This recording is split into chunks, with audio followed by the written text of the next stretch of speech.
مالك الودود مالك الملك موسع للعطاء الممدود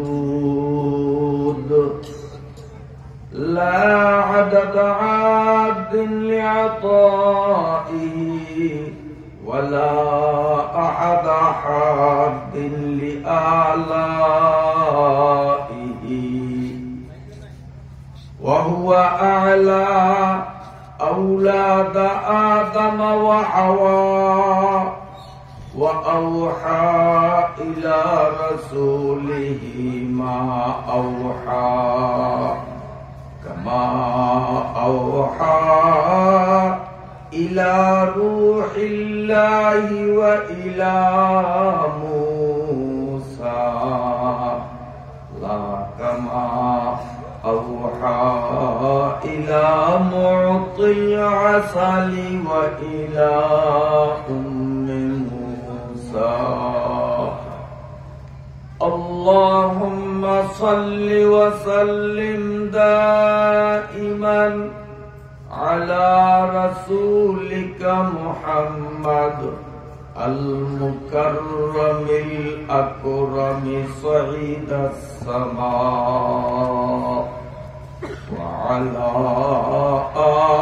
آله الصلحاء السعداء أما بعد فأعوذ بالله من الشيطان الرجيم بسم الله الرحمن الرحيم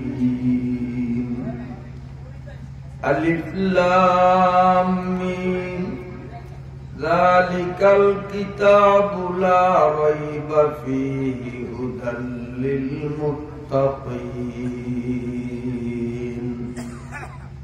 إلى آخر صدق الله مولانا العظيم সবাই বলি আলহামদুলিল্লাহ। আল্লাহ তাআলার পাক দরবারে প্রথমে আমরা শুকরিয়া জানাই, যিনি দয়া করে মায়া করে আজকের শীতের তীব্রতা থাকা সত্ত্বেও দুনিয়ার সকল ঝামেলাকে পিছনে ফেলে আমাদের কিছু সংখ্যক মুসলমানদেরকে আলেম ওলামাদের সোহবতে অসংখ্য রহমতের ফেরেশতাদের বেষ্টনীতে সুস্থ সবল দেহমন নিয়ে উপস্থিত হওয়ার সুবর্ণ সুযোগ দান করলেন। মন থেকে আরেকবার আল্লাহকে শুকরিয়া জানাই, আলহামদুলিল্লাহ। মুহতারাম হাজিরিন, সময় যেহেতু বেঁধে দেয়া, আমার পরেও আলোচক রয়েছেন, এজন্য আমি সীমিত সময়ের মধ্যে অত্যন্ত সংক্ষিপ্ত আকারে আলোচ্য বিষয়কে যতটুকু পারা যায় সংকোচন করে অল্প সময়ে বেশি কথা বলার চেষ্টা করব।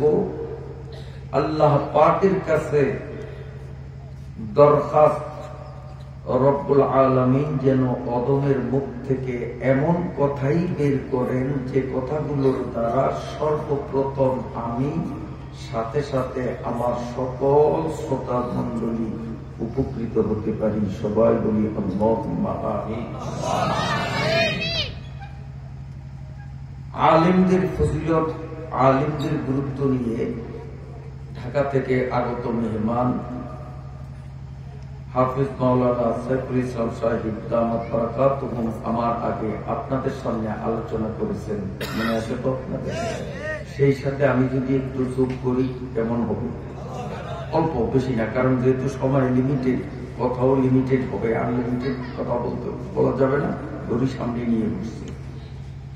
তবে সেই কথাটুকু যোগ করার আগে শরীয়তের একটা মাসআলা আলোচনা করতে চাই, কারণ একটা মাসআলা আলোচনা করলে আমিও পাবো, আপনারাও প্রত্যেকে ব্যক্তিগতভাবে পাবেন, সবাই 1000 রাকাত নামাজের সওয়াব। একটা মাসালা বলবো, আমিও পাবো 1000 রাকাত নামাজের সওয়াব, আপনারাও ব্যক্তিগতভাবে প্রত্যেকে পাবেন 1000 রাকাত নামাজের সওয়াব। এই সওয়াব নিতে রাজি আছেন? তাহলে মাসলাটা বলা যায় তো?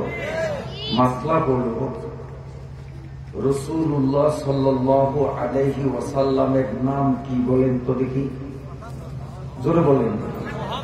সাল্লাল্লাহু আলাইহি ওয়াসাল্লাম, নবী সাল্লাল্লাহু আলাইহি ওয়াসাল্লামের নাম মুহাম্মদ। এই শব্দটা কেউ যদি মুখে বলে, কিংবা কোন মুসলমান এই নামটা মুখে উচ্চারণ করছে, আরেক মুসলমান যদি এই নামটা শুনে,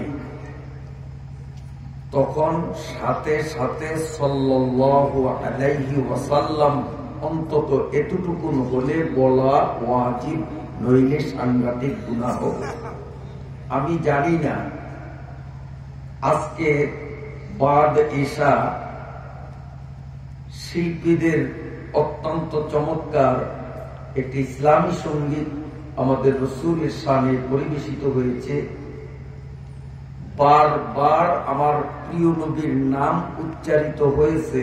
আপনারা সাল্লাল্লাহু আলাইহি ওয়াসাল্লাম বলছেন কি বলেননি আমি জানি না। মাসআলা হলো, একই অনুষ্ঠানে একাধিকবার যদি নবীজির নাম বলা হয় বা শোনা হয়, তো অন্তত একবারের জন্য দুরূদ পড়া ওয়াজিব, প্রতিবারে দুরূদ পড়া মুস্তাহাব। যতবার শিল্পীর মুখ থেকে আমার নবীর নাম আমার কানে আসছে, আমি প্রতিবার ততবার আমি দুরূদ পড়ছি। আপনারা যারা পড়েননি, একটু বিলম্ব হলেও ওয়াজিবটা আদায় করে নিন। সবাই বলুন সাল্লাল্লাহু আলাইহি ওয়াসাল্লাম। মাসলাটা পরিষ্কার হয়েছে তো? ইনশাআল্লাহ এবার আলোচনা শুরু।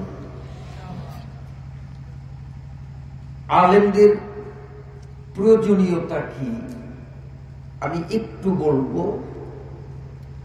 কিয়ামতের মাঠে সমস্ত মানুষগুলো যখন পিপাসায় কাতর হয়ে যাবে, পানির জন্য হাহাকার করবে, হাউজে কাউসারের পানি ছাড়া ভিন্ন কোন পানি হাসরের মাঠে কি থাকবে?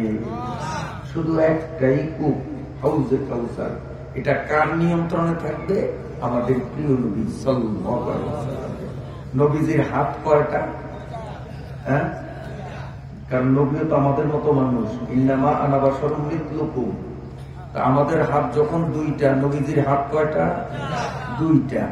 নবীজির উম্মত মনে হয় 20-25 জন, 2-4-5 হাজার, 2-4 লক্ষ। ওরে কত আকাশের তারা গইনা শেষ করা গেলেও নবীর উম্মতের সংখ্যা গুলি শেষ করা যাবে না, ঠিক না? এখন প্রশ্ন হলো, হাউজে কাউসারের পারে দাঁড়িয়ে নবীজি একা এত অসংখ্য উম্মতরে হাউজে কাউসারের পানি কেমনে পান করাইবেন? ওনার হাত তো দুইটা। এতে তো কোটি কোটি বিলিয়ন ট্রিলিয়ন সংখ্যক বছর পার হয়ে যাবে, পানি খাওয়াইয়া শেষ করতে পারবেন না। এর আগেই তো পানির পিপাসা আমরা মহিলা শেষ হয়ে যাব। প্রশ্ন আসেনি? আর তো যা মুশকিল যাওয়া যা রাওয়া, আর তো যা পুস্তে আবা যা রাওয়া। আগে এই প্রশ্নটা নিরসন হোক। নাস্তিকদের এই প্রশ্ন আছে তাদের পক্ষ থেকে, যে এটি একটা প্রহসন। একা মোহাম্মদ এত মানুষের কেমনে পানি খাওয়াইব? ওনার তো হাত দুইটা। এটার উত্তর আমাদের জানা দরকার আছে না? কেমনে খাওয়াবে? পানি খাওয়ানোর খাবো আমরা, এই নিয়ত আছে নি? না খাইয়া উপায় নাই, না খাইয়া উপায় নাই, কারণ সেখানে মৌত নাই, কষ্ট আছে।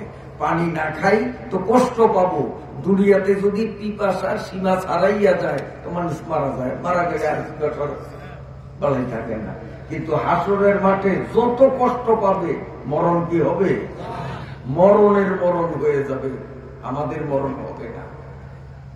তাহলে যদি পানি পান না করি কত কষ্ট হবে, কত কষ্ট হবে, যা ভাষায় ব্যক্ত করা সম্ভব নয়।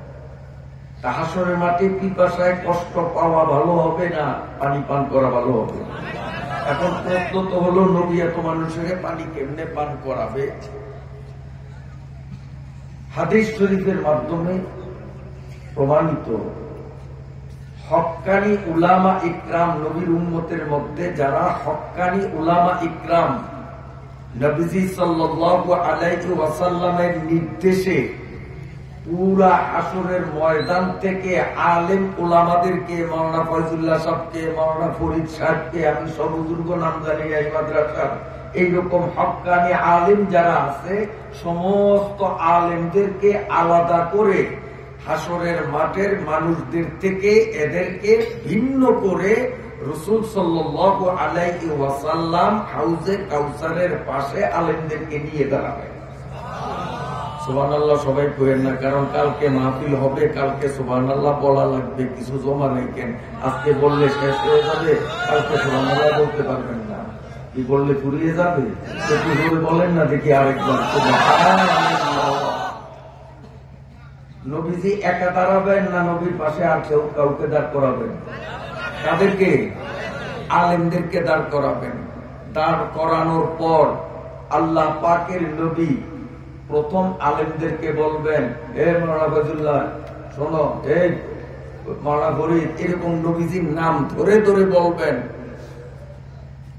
তুমি যেই এলাকায় বসবাস করতে, ওই এলাকার যেই সমস্ত মুসলমান তোমাদেরকে মনে প্রাণে ভালোবাসছে, আল্লাহর নবী সমস্ত আলেমদেরকে বলবেন, তোমাদের প্রত্যেকের সেই মহাব্বতী মানুষগুলো কোথায় আছে দেখো, সবাই তোমরা পানি পান করে। এখন আমরা অনেকে বলি পদ্মা সেতু শেখ হাসিনা বানাইছে, তো শেখ হাসিনা কি আমরা ঢালাই দিছে, ইট গাঁথনি দিছে, রড বাঁধছে, তারপরেও বলি শেখ হাসিনা পদ্মা সেতু করছে। কেন? তার নির্দেশে কাজ হইছে, এই জন্য বলি সে করছে। কথা বোঝেন না? তার নির্দেশে। তো নবীজির নির্দেশে আলেমরা পানি পান করাইবে, তাহলে যেন নবীজি পান করাইছে। কথা বোঝেন না? কারণ আলেমরা চালাকি করিয়া পানি পান করাবে না, কারণ সেই সুযোগ কারো হবে না। নবীজি বলবেন, এই তুমি পান করাও তোমার মহব্বতী মানুষদেরকে, তুমি তোমার মহব্বতী মানুষদেরকে পানি পান করাও। তো নবীজির হুকুমে, নবীজির আদেশে আলেমরা আমাদেরকে, যারা এই আলেমদের সাথে সম্পর্ক রাখছি, আমরা আলেমদের হাতে পানি পান করব। এখন আলেমের সংখ্যা যদি বাড়াইতে পারি, তাহলে অল্প সময়ের মধ্যেই পানি পান করার পর্বটা শেষ হয়ে যাবে। আর আলেমের সংখ্যা যদি কম বানাই, তাহলে আমরা পানি পান করার প্রার্থী হব বেশি, আলেম থাকবে অল্প কয়জন। এ পানি পান করতে করতে পিপাসায় কিন্তু আমাদের 12টা বেজে যাবে। তো আলেম বাড়ানোর দরকার না কম খাওয়ান বালা? তা আলেম বাড়াইতে হইলেই এই সমস্ত মাদ্রাসা লাগে, আলেম বাড়াইতে গেলেই এই সমস্ত মাদ্রাসা লাগে। কি বলেন, ঠিক কিনা? এই জন্য যারা সন্তান দিয়েছেন শুকরিয়া আদায় করা উচিত, যারা দেননি তারা সন্তান দেওয়ার নিয়োগ করেন যদি থেকে থাকে। যাদের সন্তান নাই, নাতিপুতিও নাই, দিতে পারেন না, তারা অন্তত মাদ্রাসায় আসা যাওয়া করবেন, হুজুরদের সাথে মাদ্রাসার অবস্থা কেমন চলছে খোঁজখবর নিবেন। নিজেদের আর্থিক সঙ্গতি অনুপাতে হুজুররা আপনার কাছে হাত পাতার আগে স্বেচ্ছায় নিজেরা হুজুরকে দান করবেন, পারবেন ইনশাআল্লাহ? এটা আপনাদেরকে উদ্বুদ্ধ করার জন্য বলি। খোদার কসম, ওয়া আম্মা বিনিআমাতি রাব্বিকা ফাহাদ্দিস, আমি গৌরব করিয়া বলি না, গৌরব করিয়া বলি না। আমি আপনাদের মাহফিলে আসার আগে বড় হুজুর আমার কথা শুনতেছে, আমি নিজে 1000 টাকা বড় হুজুরের হাতে দান করছি, তারপরে আপনাদের মাহফিলে আসছি। হুজুর তো আমার কাছে টাকা চায় নাই। গত বছর আসছি 1500 টাকা, আমার মনে আছে, এই রুমে বইছা হুজুর আমার কাছে চায় নাই, 1500 টাকা দিছি। হুজুর কইটা কিসের টাকা? আমি বললাম, এই যে জনগণে দিছে আর রসিদ দিচ্ছেন, আমার একটা রসিদ দেন। আমি যখন দিছি আমার একটা দেন। হুজুর আইসা দিছে, আপনি আলেম মানুষ।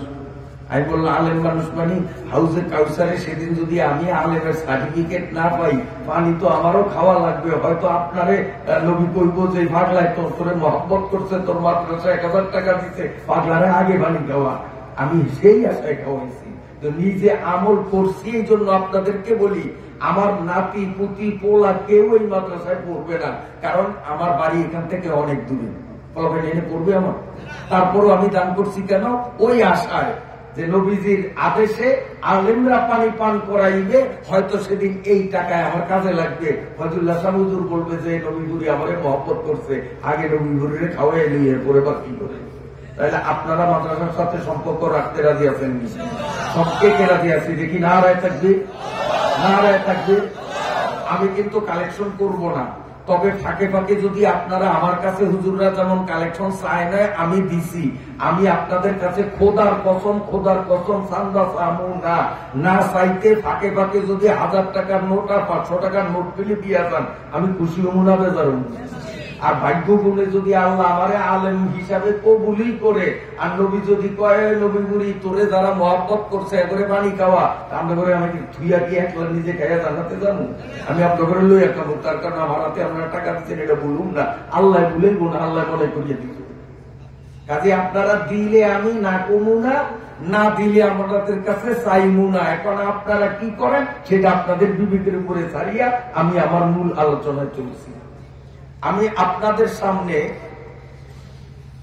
পবিত্র সূরা আল বাকারার প্রথম থেকে একটু সামান্য তিলাওয়াত করেছি। এই তিলাওয়াতকৃত আয়াতের বাংলা অর্থ আলিফ লাম মিম, এটার অর্থ দুনিয়ার কেউ জানে না, শুধুমাত্র দুইজনে জানে, আল্লাহ এবং আল্লাহর নবী, আর কেউ জানে না, জানার দরকারও নেই। এটা আমরা যদি মুখে উচ্চারণ করি, আমার সাথে বলেন আলিফ লাম মিম, 30টা নেকি আমার আমলনামায়, আপনাদের আমলনামায় প্রত্যেকে 30টা নেকি হয়ে গেছে। আরো 30টা হোক, আরেকবার বলি আলিফ লাম মিম, আরো 30টা হোক, বলেন আলিফ লাম মিম। ও যত বলবো প্রতিবারে 30টা নেকি, প্রতিবারে 30টা নেকি, প্রতিবারে 30টা নেকি জমা হবে। এটা আল্লাহ আমাদেরকে অর্থ বোঝার জন্য দেয় নাই। এই আলিফ লাম মিমটা কোরআন শরীফে দিয়েছেন যাতে আমরা একবার বলবো 30টা করিয়া নেকি পাইব, অনেক নেকি আমাদের জমা হবে। এই নেকিগুলো আল্লাহর ব্যাংকে জমা দিব, আর আল্লাহ পাক আমাদেরকে জান্নাতে টিকিট দিয়ে দিব। তাইলে তার সামনের আয়াত, সেগুলো আল্লাহ আমাদেরকে বুঝার জন্য দিচ্ছেন, বুঝার জন্য দিচ্ছেন। তাও প্রতি অক্ষরে অক্ষরে 10টা করিয়া নেকি। আমার সাথে বলেন যালিকাল কিতাব লা রাইবা ফীহ, এই কিতাবটা এমন কিতাব, বলেন, যাহার মধ্যে সন্দেহ নাই। এই কিতাবটা মানে কোন কিতাবটা বলেন না, তোমরা আরো ধরে কম। মাশাআল্লাহ, আপনারা বুঝতেছেন, দেখা যায় বুঝ আছে।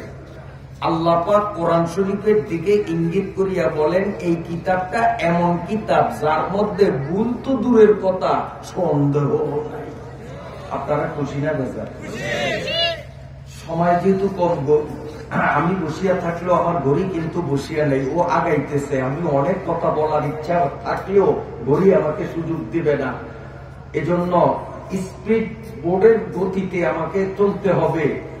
শোনেন, কোরআন শরীফ যখন নাজিল হয়েছে তখন পৃথিবীতে বিজ্ঞানের চর্চা ছিল না, তখন ছিল সাহিত্যের চর্চা। কোরআন যখন আরবে নাজিল হয়, আরব দেশে তখন সাহিত্যের চর্চা ছিল। তখন আরবের সমস্ত সাহিত্যিকরা কোরআনের সামনে মাথা নত করছে যে এইটা মানুষের বানানো না। আমার আগের হুজুরও বলে গেছেন লাইসা হাজা কালামুল বাশার, এটা মানুষের বানানো কথা না। কথাটা কার বলে? আল্লাহ। তখনকার পণ্ডিতেরা বলছে। এরপরে নবীজির ইন্তেকালের পরে যখন বিজ্ঞানের যুগ আসলো, বিজ্ঞানীরা বৈজ্ঞানিক প্রযুক্তিতে বিভিন্ন দিক নিয়ে যখন গবেষণা করছে, তো গবেষণা করার পরে কিছু কিছু জিনিস তাদের গবেষণা আর কোরআনের বলায় মিল পাইছে, বলেন সুবহানাল্লাহ। আর কিছু কিছু জিনিস তাদের, আমি এই কথাগুলি বলতাম না, যেহেতু আমার আগের হুজুর এই মর্মে আলোচনা করছেন, আমি কান পেতে আগাগোড়া বয়ান শুনছি। এই জন্য আমি ওই হুজুরের বয়ানটাকে একটু খোলাসা করি, একটু ক্লিয়ার করি। আমার ওয়াজ করার মতো আজকে সময় নাই, কারণ আপনারা জানেন 4-5 ঘন্টা আমি বয়ান করি এই মাঠে। আমি আজকে নতুন বক্তা না, সেই জায়গায় আমাকে যদি 1 ঘন্টা টাইম দেয়, যেই বেড়ায় 5 ঘন্টা কথা বলিও কথা শেষ করতে পারি না, সেই মানুষটারে 1 ঘন্টা দেওয়া পর্যন্ত যে কোন অবস্থায় আছি আমি। তো মহতারম হাজিরিন, এই জন্য আমার ওয়াজ আমি করব না। আগের হুজুরেরও সময় কম দিছে, হুজুরের পেট ভরা, এলেন বড় আলেম, ঢাকা বড় এক মাদ্রাসার পরিচালক, কিন্তু সময় কম কারণে ওই বেটার নজর বারবার গরিব দিকে বেড়ায় কথা কেমনি কইব। এই জন্য আমার পরামর্শ, সম্মেলন করেন আর ওয়াজ মাহফিল করেন আর তাফসীর মাহফিল করেন, এসার পরে বক্তা রাখবেন একজন বক্তা উঠাইবেন, উনি শ্রোতাদের অবস্থার দিকে লক্ষ্য করিয়া কথা বলবে, তাহলে বক্তাও প্রাণ খুলিয়া কথা বলতে পারবে, শ্রোতারাও একটা বুঝ নিয়ে বাড়িতে যেতে পারবে। খালি বক্তা উঠাইবেন আর নামাইবেন, খালি বক্তাকে চেহারা দেখতে পাওয়া যাবে, আসলে বক্তাও তার মনোভাব ফুটিয়ে তুলতে পারবে না, শ্রোতারাও বাড়ি যাওয়ার সময় কিছু নিয়ে যেতে পারবে কিনা আমি জানি না। এই পদ্ধতিটা আদৌ আমি পছন্দ করি না।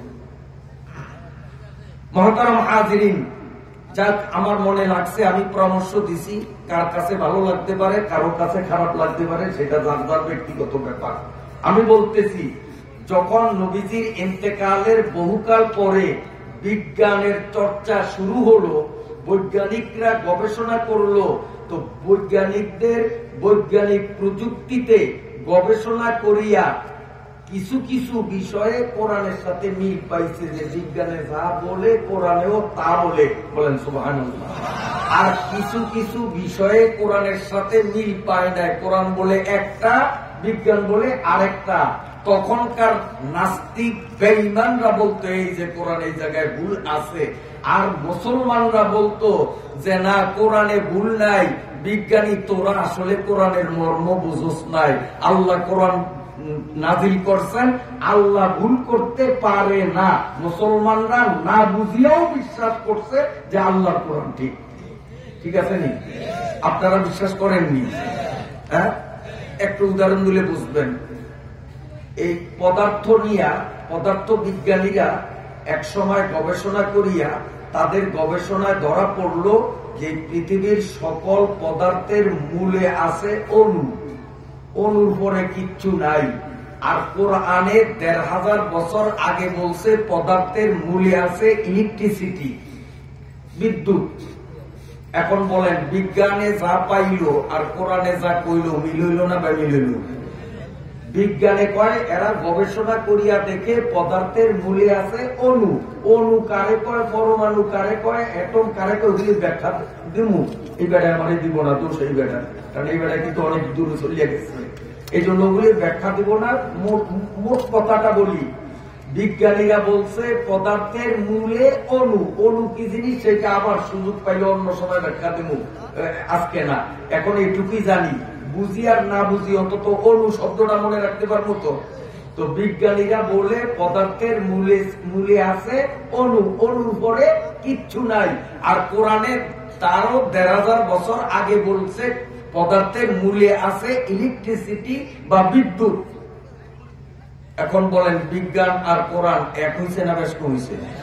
বেশ কম হয়েছে। বেশ কম হওয়াতে নাস্তিকরা কোরআনে বলে ভুল নাই, এই যে দেখছো আমরা বৈজ্ঞানিক পরীক্ষা করিয়া বাহির করছি, আমরা একবারে বাস্তব বাহির করছি পদার্থের মূলে অণু। আর মুসলমানগো কোরআনে কয় ইলেকট্রিসিটি, কোরআন ভুল, আমগো বিজ্ঞান ঠিক। মুসলমানরা আপনারা যেরকম নাউজুবিল্লাহ বলছেন, সেই সময়ের মুসলমানরাও বলছে নাউজুবিল্লাহ, তোগো কথা মানি না, তোরা বিজ্ঞান নিয়ে আরো গবেষণা কর, তোগো বিজ্ঞানে ভুল থাকতে পারে, আমার আল্লাহর বিজ্ঞানে ভুল নাই। This is the holy Quran, no doubt it is. আল্লাহ রাব্বুল আলামিনের কোরআনের মধ্যে ভুল হতেই পারে না। এটা মুসলমানের আত্মবিশ্বাস, না বুঝিয়েও মুসলমানরা কথা বলছে। এদিকে বিজ্ঞানের উন্নতি চলতেছে, গবেষণা বাড়তেছে, বাড়তে পদার্থ নিয়ে গবেষণা করতে করতে বিজ্ঞানীরা আরো অনেক তথ্য আবিষ্কার করিয়া এইবার বলে যে আগের বিজ্ঞানীরা বলছে পদার্থের মূলে আছে অণু, আমরা এখন সূক্ষ্মভাবে গবেষণা করিয়া দেখি অণুর পরে আরো একটা জিনিস আছে পরমাণু। এখন তারা বলে যে পদার্থের মূলে আছে পরমাণু। আর কোরআনে কি বলছে? ইলেকট্রিসিটি, বিজ্ঞানে আর কোরআনে এবার মিলছেনি, তাও মিলে নাই, তাও মিলে নাই। বিজ্ঞানীরা কয় আমরা পরীক্ষা করিয়া পাইছি কাজে কোরআন ভুল, পরমাণু। এরপরে ওরা আরো গবেষণা চালাইলো, কারণ মুসলমান করে নথি স্বীকার করাইতে পারে না। মুসলমানরা আমরা না বুঝলেও বিশ্বাস করি আল্লাহর কোরআন সত্য, ঠিক আছে নি? এরপরে ওরা কয় মুসলমানরা যখন সত্য, তো আমরাও গবেষণায় সত্যই দেখি। শেষ পর্যন্ত কই যায় দাঁড়ায়, এই পদার্থ নিয়ে গবেষণা করতে করতে করতে করতে করতে করতে বর্তমান যুগের বিজ্ঞানীরা আধুনিক প্রযুক্তি খাটাইয়া কম্পিউটার পদ্ধতিতে পদার্থের উপরে বৈজ্ঞানিক গবেষণা চালাইয়া এখন তারা মাথা নত করিয়া বলে we can never say that any theory is final but the holy Quran for Muslim is a book no doubt it in. এখন তারা মাথা নত করিয়া বলতেছে আসলে 1400 বছর আগে মোহাম্মদ যে বলছে জালিকাল কিতাব লা রাইবা ফি, মোহাম্মদের কথাই ঠিক, কোরআনে ভুল নাই, আমগো বিজ্ঞানে গন্ডায় গন্ডায় ভুল। এক বিজ্ঞানী বলছে অণু, আরেক বিজ্ঞানী বলছে পরমাণু।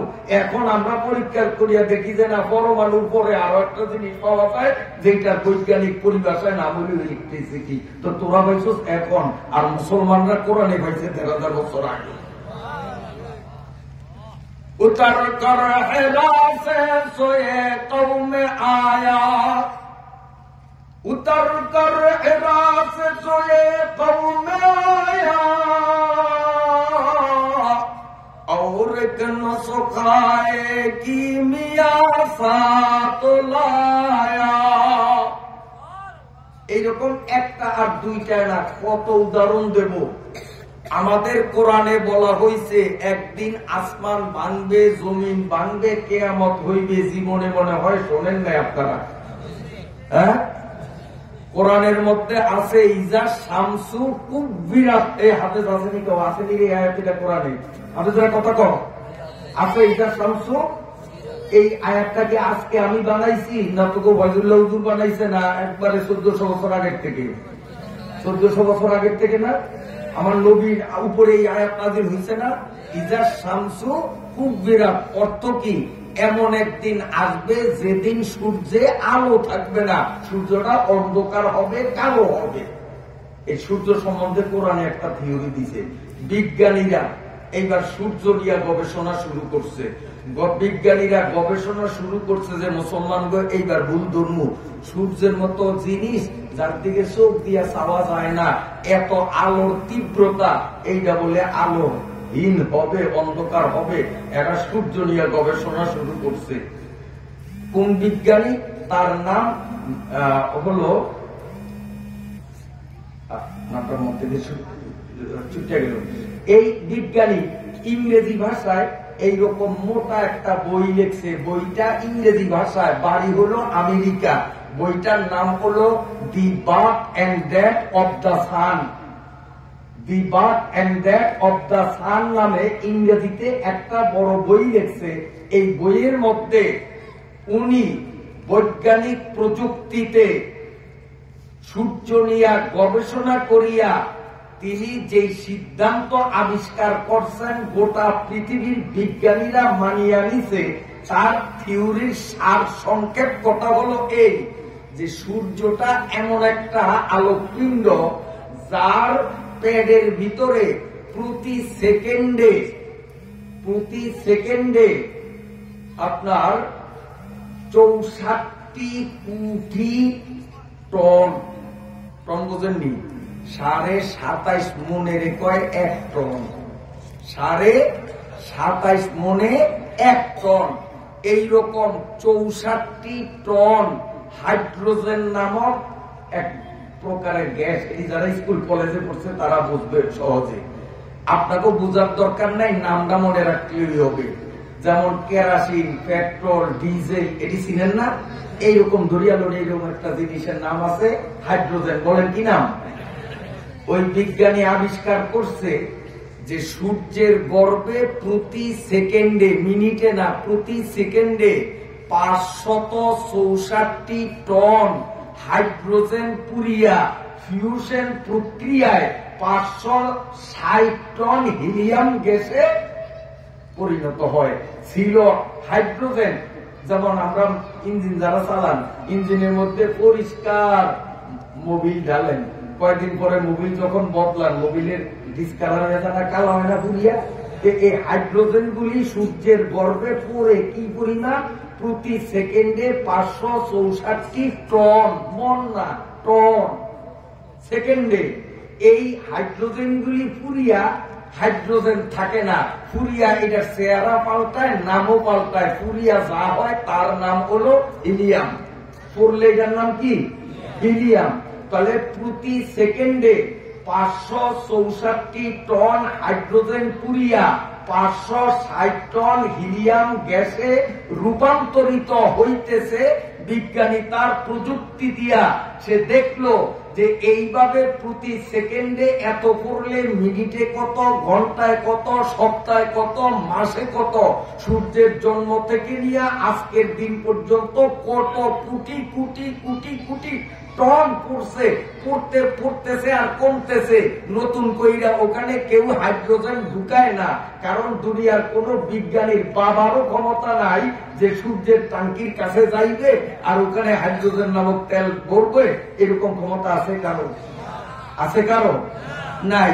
কাজেই বিজ্ঞানী আধুনিক প্রযুক্তি খাটাইয়া গবেষণা করিয়া দেখলো সেকেন্ডে 564 টন পড়লে এত বছরে কত পড়ছে। এই যত পড়ে আর কমে, কমতে কমতে কমতে কমতে এমন একদিন আসবে যেদিন সূর্যের পেটের মধ্যে এক ফোঁটা হাইড্রোজেন থাকবে না, যার কারণে সূর্যের মধ্যে আগুন জ্বলবে না, সূর্য অন্ধকার হয়ে যাবে। সূর্য অন্ধকার হয়ে যাবে। আর এই সূর্যের মধ্যে এই হাইড্রোজেন গ্যাস পোড়ার কারণে একটা উত্তাপ শক্তি হয়, যেই শক্তিটার বৈজ্ঞানিক পরিভাষায় নাম হলো মাধ্যাকর্ষণ বল। এই মাধ্যাকর্ষণ বলে সূর্যকে সূর্যের জায়গায়, তারকাকে তারকার জায়গায়, জমিনকে জমিনের জায়গায় এইভাবে রাখছে ওই মাধ্যাকর্ষণ শক্তি। আর মাধ্যাকর্ষণ শক্তির উৎপত্তি স্থল হলো সূর্য। আর সূর্যে এটা উৎপত্তি হয় ওই হাইড্রোজেন গ্যাস পোড়ার মাধ্যমে। বিজ্ঞানী প্রমাণ করেছেন যেদিন হাইড্রোজেন গুলি ফুরিয়ে যাবে, সূর্যটা কালো হবে, ওতে আর আগুন জ্বলবে না, উত্তাপ হবে না, যার ফলে মাধ্যাকর্ষণ বল আর থাকবে না। মাধ্যাকর্ষণ বল না থাকার কারণে সূর্য, চন্দ্র, পৃথিবী, তারকা একটার সাথে আরেকটার মহা সংঘর্ষ লাগবে। এই ধাক্কা ধাক্কি করতে করতে সব শেষ হয়ে যাবে। সূর্য থাকবে না, চন্দ্র থাকবে না, পাহাড় থাকবে না, পৃথিবী থাকবে না, আকাশ থাকবে না, সাগর থাকবে না, বাগান থাকবে না, মানুষ থাকবে না, প্রাণী থাকবে না, সব কিছু বিলীন হয়ে যাবে। তাহলে বলেন এখন বিজ্ঞান আমাদের কোরআনের সাথে আসিয়া একমত হয়েছে কিনা? এতদিন কিয়ামত অস্বীকার করত, এখন স্বীকার করতেছে। এই জন্যই তো আমার আল্লাহ বলেছেন যালিকাল কিতাবু লা রাইবা ফি। এইরকম হাজারো গবেষণার দৃষ্টান্ত আমরা ইনশাআল্লাহ দিতে পারবো, নাস্তিকদেরকে দাঁত ভাঙ্গা জবাব দিতে পারবো। আর এইরকম নাস্তিকদের ভ্রান্ত মতবাদকে খণ্ডন করে ইসলাম ও কোরআনের সত্যতাকে সমুন্নত রাখা বলিষ্ঠ বাহিনী তৈরি হয় মাদ্রাসা থেকে। যদি মাদ্রাসায় নবীপুরি পড়ালেখা না করতাম, আজকে আপনাদের সামনে এই যৌক্তিক কথাগুলো বলা কি আমার জন্য সম্ভব হতো? তো মাদ্রাসার দরকার আছে না নাই? মাদ্রাসার দরকার আছে না নাই? এই জন্যই বিজ্ঞানীরা এখন নতি স্বীকার করিয়া বলে we can never say that any theory is final, but the Holy Quran for Muslim is a book, no doubt it in. শুধু তাই না, এর বাংলা অর্থ হলো যে আসলে আমরা বিজ্ঞানীরা যত লাফালাফি করি, এক সময় গবেষণা করিয়া মনে করি আমরা যেটা কইছি এইটাই ঠিক, কোরআনেরটা ঠিক না, কিন্তু গবেষণা করতে করতে দেখি আমগোটাই বেঠিক, কোরআনেরটাই ঠিক। সুবহানাল্লাহ, সুবহানাল্লাহ। ওই যে আমার আগের হুজুরে বলছে না এক ইহুদির কথা, সে সারা পৃথিবীর কোরআন শরীফ মিলাইয়া দেখছে যে বাংলাদেশের কোরআনেও যা লেখা, সৌদির কোরআনেও তা লেখা, আমেরিকার কোরআনেও তা লেখা, ওসমান গনি রাদিয়াল্লাহু তাআলা আনহু নিজের কলমে নিজের হাতে লিখছে, সেই কবিটা আছে, সেইটাতেও তাই লেখা। আমার আগের হুজুর বলছে না, মনে আসেনি আপনার? এই জন্য এইগুলি দেখিয়া বর্তমান বিজ্ঞানীরা কি বলে, কমিউনিস্ট না বিরক্ত হইবেন আপনারা? হ্যাঁ, এখন গবেষণা করিয়া বিজ্ঞানীরা, আগে তো মোল্লাগরে আঙ্গুল এইটা না এইটা দেখাইতো, কিন্তু এখন মোল্লাগর সামনে মাথা নত করিয়া এখন বলে the rhetoric and the rhythm of the Arabic, of the Quran are so characteristic, so powerful, so highly that any person whatsoever is bound in the nature of things to be but a poor copy of the glittering splendor of the original. শুধু তাই না, এইভাবে there is probably in the world, তারা বলতেছে যে সারা পৃথিবীর মধ্যে যদি বিশুদ্ধতম অরিজিনাল সঠিক কোন বই থেকে থাকে তাহলে একমাত্র মুসলমানদের কোরআন ছাড়া দ্বিতীয় আর একটাও নাই। বিজ্ঞানীরা প্রমাণ করছে, তারা প্রমাণ করে বলছে যে এটা অবিকল। ১,৫০০ বছর আগে যেভাবে নাজিল হয়েছে আজও সেইভাবেই রয়েছে, কিয়ামত পর্যন্ত অবিকল থাকবে। সেই কোরআনুল কারীমের মধ্যে কি জিনিস নিয়ে আল্লাহ আলোচনা করেছেন আমি গবেষণা করে দেখেছি।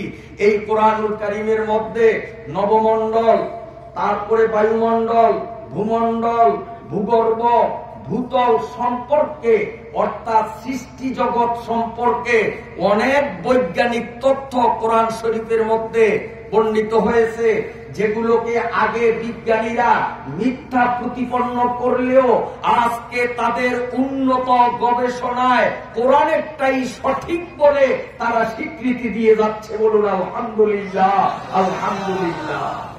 বন্ধুরা আমার, আমি দেখলাম এই বস্তু জগৎ সম্পর্কে কোরআনের থিওরি গেল বর্তমানের উন্নত প্রযুক্তিতে এগুলোর সত্যায়ন যখন হচ্ছে, সত্য বলেই প্রমাণিত হচ্ছে। আমি দেখলাম এই কোরআনের মধ্যে ধর্মীয় কিছু রীতি নীতি, ধর্মীয় কিছু কার্যকলাপ সম্পর্কিত তথ্য আছে। নামাজ পড়তে হবে, রোজা রাখতে হবে, কোরআনে আছে না নাই? এগুলি ধর্মীয় রীতিনীতি। এখন আপনারা বলেন, বস্তু জগৎ সম্পর্কিত কথাগুলো যখন সত্য, একটাও ভুল না, তাহলে ধর্মীয় রীতিনীতি সম্পর্কিত কোরআনের আয়াত যেগুলি, এগুলি সত্য না মিথ্যা? ও মুসলমান, জোরে বলেন সত্য না মিথ্যা? তো নামাজ পড়ার কথা কোরআনে আছে, এটা সত্য কথা না মিথ্যা কথা? এইটা সত্য কথা। যেই মুসলমানের দিলে বিশ্বাস আছে এই মুসলমান বেনমাজি থাকতে পারে না, সোজা কথা। যদি কোন মুসলমান নিজেকে দাবি করে আমি মুসলমান কিন্তু নামাজ পড়ে না, আমরা ক্লিয়ার বুঝতে পারবো যে আসলে ও মুনাফিক, ও মুখে বলে মুসলমান, ও আসলে মুসলমান না। কারণ ও মুসলমান হলে আল্লাহ যে বলছেন নামাজ পড়তে হবে এটা সত্য, তাহলে ও কেন নামাজ পড়ে না? ও নামাজ না পড়ার মাধ্যমে প্রমাণ করলো আমি নিজেরে মুখে মুসলমান বলে প্রকাশ করলেও কার্যত আমি মুসলমান না, আমি মুনাফিক। সবাই বলি রাউযুবিল্লাহ। আমি দেখলাম এই কোরআনুল কারীমের মধ্যে ধর্মীয় রীতিনীতি ছাড়া পারলৌকিক জীবন সম্পর্কিত কবর, হাসর, পুলসেরা, দোজখ, বেহেশত, আরাফ, এই সমস্ত বিষয়ে কোরআনে আছে না নাই? তাহলে জাগতিক বিষয়ে কোরআনের তথ্যগুলো যখন একটা একটা করে শতভাগ যখন সত্য প্রমাণিত হলো, এই কোরআনুল কারীমের মধ্যে যে কবর, মিজান, পুলসিরাত, হাসর, জান্নাত, জাহান্নাম সম্পর্কিত তথ্যগুলো পরিবেশিত হয়েছে, সেগুলো সত্য হবে না মিথ্যা হবে? ধরে বলেন সত্য হবে না মিথ্যা হবে? ফাসাউফা তারা ইযান কাসাফাল গুবারু আফারাসুম তাহতা রিজলিকা মিল হিমারু। যখন হাসরের মাঠে দাঁড়াবো তখন স্মরণ করবো নবী হুজুরে কইছে আসলে তো সত্য। তখন সত্য বলিয়া স্বীকার করলে 1 পয়সার ভ্যালু হবে না।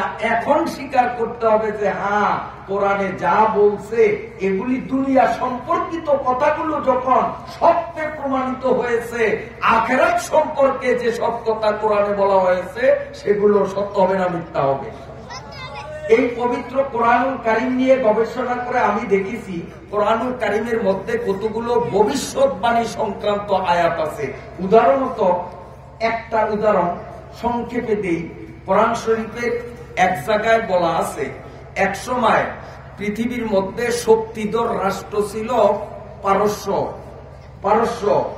এই পারস্যে বাস করত এমন এক জাতি যারা আগুন পূজা করত। কথাগুলো খুব গুরুত্বপূর্ণ। পারস্য দেশের মানুষ আগুন পূজা করত, অগ্নি পূজক। আর ইটালি নাম শুনছেন নি আপনার? একটা রাষ্ট্র ইটালি একটা রাষ্ট্র। ওই রাষ্ট্রের মানুষগুলি আগেও সেই নবীজির আমলেও খ্রিস্টান ছিল, বর্তমানেও ইটালিতে খ্রিস্টানরাই বসবাস করে। ইটালিতে খ্রিস্টান। আর পৃথিবীর তখনকার দুনিয়ার সুপার পাওয়ার কে? আমেরিকা না, কে? কয় না, পারস্য। বর্তমানে যেমন আমেরিকা মাতাবুরি করে, সেই সময় সারা পৃথিবীর উপরে মাতাবুরি করত পারস্য। ওর শক্তি আছিল বেশি, কিন্তু যাতে আছিল কি? আগুন পূজা করত, আল্লাহর পূজা করত না, মুসলিম না। আর ইটালির মানুষ খ্রিস্টান। এই দুই দলে লাগছে যুদ্ধ। হামাসে আর নেতানিয়াহু যেরকম লাগছে, এরকম লাগছে যুদ্ধ। এই যুদ্ধের মধ্যে পারস্যদের হাতে ইটালির খ্রিস্টানরা জবর দোলাই খাইছে। ওদের পায়ের তলে মাটি নাই। কিন্তু আল্লাহর নবী নিজে, সাহাবা ইকরাম সহ সমস্ত মুসলমান ওই যুদ্ধে সমর্থন করছে ইটালিকে, পারস্যরে সমর্থন করে নেয়। যেমন আমরা নেতানিয়াহু আর হামাস দুই গ্রুপের মধ্যে, আমি কিন্তু হামাসের সমর্থন করি। আপনারা কারে করেন? তো নবীজিও কিন্তু সকল সাহাবীদেরকে নিয়ে তখন সমর্থন জানাইছে কারে? খ্রিস্টানদেরকে, ইটালিদেরকে। ওরা জিতুক, নবীর ইচ্ছা যে ওরা জিতুক। যেমন আমগো মনের ইচ্ছা যুদ্ধটা শেষ হোক, হামাসের জিতটা হোক। সবাই বলেন আমিন। তো ওই সময়ও নবীজির মনের ইচ্ছা ছিল যে পারস্য, হুজুর আপনার সময় 10টা পর্যন্ত 15 মিনিট আছে, 10টা পর্যন্ত। এটা আমি আগেই জানছি, এই জন্য করে রাখছি। কথা পুরা হোক আর না হোক, 10টা বাজার 2-1 মিনিট আগে ছাড়বো। কথা পুরা না হইলে বাঙ্গারিতেই ছাড়বো। তার কারণ এই দেশের আমি নতুন বক্তা না, আমি ছাত্র জীবন থেকে এই দেশে ওয়াজ করি। ছাত্র জীবন থেকে যখন হেদায়েতুন নবী করি, তখন থেকে বিভিন্ন মাহফিলে আমাকে দাওয়াত দিতেন আপনারা। আমি ভুলি নাই, আপনারা বললেও। কাজী এই দেশে ভোলা জেলার মানুষে আমার জীবনে যত ওয়াজ শুনাইছি, যদি পরিমাপ দেয় সারা বাংলাদেশের মানুষের এত ওয়াজ শুনাইতে পারি না। এক জেলার মানুষকে যত শুনাইছি, ইনশাআল্লাহ আপনাদের দোয়ায় 64 জেলা আল্লাহ ওয়াজের মাধ্যমে আমার সফর করায় আমি 64 জেলা ঘুরছি ইনশাআল্লাহ। তবে সারা বাংলাদেশের 63 জেলার মানুষের ওয়াজ যা শুনাইছি তা যদি এক পাশে রাখি, আর ভোলা জেলার মানুষের ওয়াজ জীবনে যা শুনাইছি তা যদি আরেক পাশে রাখি, তাহলে মনে হবে যে ভোলার ওয়াজ হলো পাহাড়, আর ওইটা মনে হয় একটাই অনুভব মানুষ, ওটা সুমালুমুল না। কাজে ওয়াজ আপনার করে কম শুনাই নাই, বাঁচিয়া থাকলে আরো অনেক শুনাইতে পারবো। এই জন্য বারবার স্লিপ দিবেন না, যেহেতু 10টা, এটা আমি তো নিজেই জানিয়ে নিছি সময় কয়টা, বলিয়া দিচ্ছেন 10টা, এখন আবার স্লিপ দরকার। ঘড়িটাও তো আমার সামনেই রাখছি। এরকম ব্যাককেল বক্তা না যে মাইক পাইছি মাইক ছাড়বো না। কারণ আমি নাবালেগ থাকতে ওয়াজ করি, তখন নামাজও বড় হয় না আমার উপরে। তখন তো কেউ বিশাল মাহফিলে হাজার হাজার মানুষের সামনে কথা বলছি, আলহামদুলিল্লাহ। সেই থেকে এইভাবে ভোলা জেলায় আমার গোটা জীবন শেষ। এখন এক পা কবরে, এক পা মাটিতে। সিরিপের দরকার নেই, 10টার আগেই ছাড়বো ইনশাআল্লাহ, চিন্তা করি। আমি বলতেছিলাম না, যেহেতু আমার পরে মেহমান আছে, যদি আমার পরে মেহমান না থাকতো, এদিক তাকান, আমার পরে যেহেতু মেহমান আছে, আর সেই মেহমান ঢাকা থেকে আসছে, আমি আসছি ভোলা থেকে। আমি ঢাকার থেকে আসি নাই। তো রাজধানীর দাম বেশি না? রাজধানীর দাম বেশি না? ঢাকা হইল অঙ্গ রাজধানী। তো রাজধানীর হুজুরের সময় কমাইবেন, আমার সময় বাড়াইবেন। আপনারা কইলে কি আমি বেরোতে তেল খাইছি, এটা মানিয়ে নিব। রাজধানীরে রাজধানী হিসাবেই মানতে হইব। ঠিক আছে তো ইনশাআল্লাহ। 10টার ওই পাশে গেলে রাজধানীরও অবজ্ঞা করা হবে। ওই যেমন কথায় একবার ঘড়ি একটা হাতে দিছে, বুঝছেন? ঘড়ি এইটা হইল গিয়া 1.5 ঘন্টা ফাস্ট। ঢাকাতে আইছে ফাস্ট, কিন্তু কত? 1.5 ঘন্টা। আর ক্যারামে এক বেটায় বসবাস করে। এই বেড়া রাতে ঘুরি, এই বেড়ার ঘড়ি কিন্তু জাস্ট টাইম। এখন এই বেড়ার ঘড়ির বাজে 9টা, টাকাতে যে আইসে হেডার বাজে কয়টা? বেড়া ঘড়ি পানি থাকা টাইম, তোরটার টাইম ঠিক নেই, 10:30টা নি বাজে, কই দেখ আমাদের টাইম ঠিক। থাপ প্রায় গালের থাপ ফালে, তুই তাহস গ্যারামে, তোরটা 9টা বাজবো না 5টা বাজবো। আমি আইসি রাজধানীতে, আমার তো যদি 1.5 ঘন্টা সামনে না চলে তো রাজধানীর মানতায়।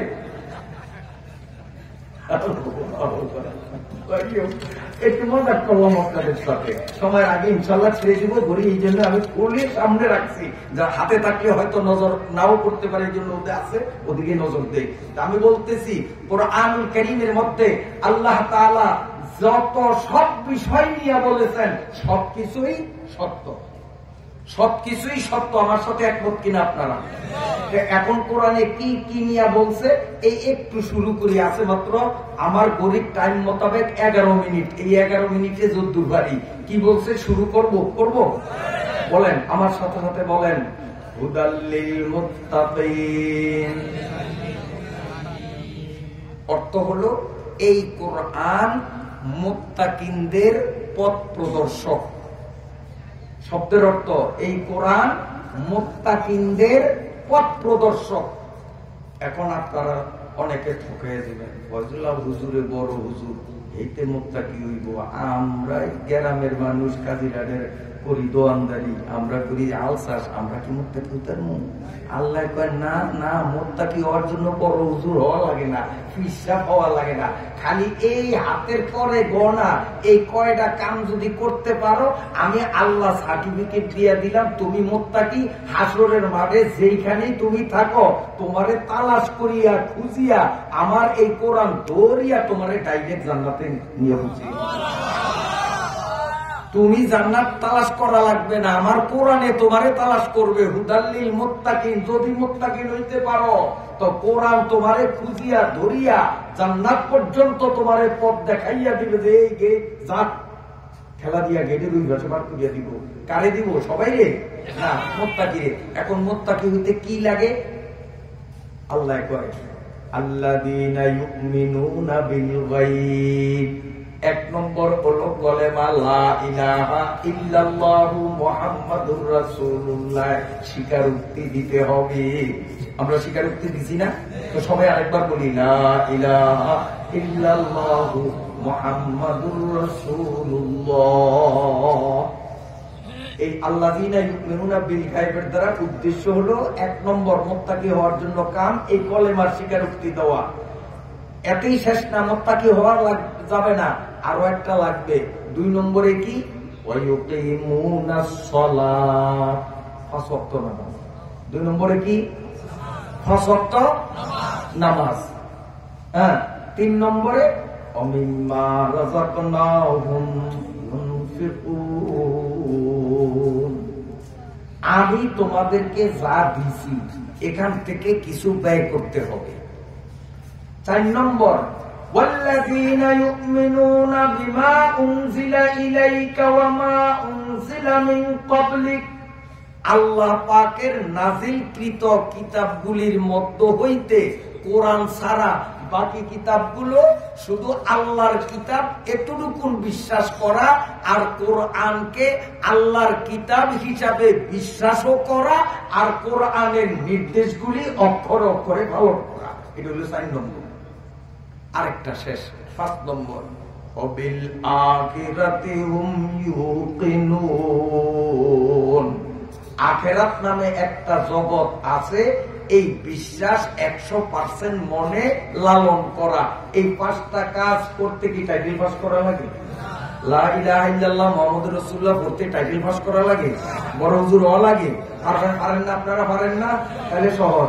এবার 5 ওয়াক্ত নামাজ যে মূর্খ হয়ে পড়তে পারবো কিনা? তাহলে আমরা ইনশাআল্লাহ 5টা কাজ করবো। রাজি আছি? ইনশাআল্লাহ রাজি আছি।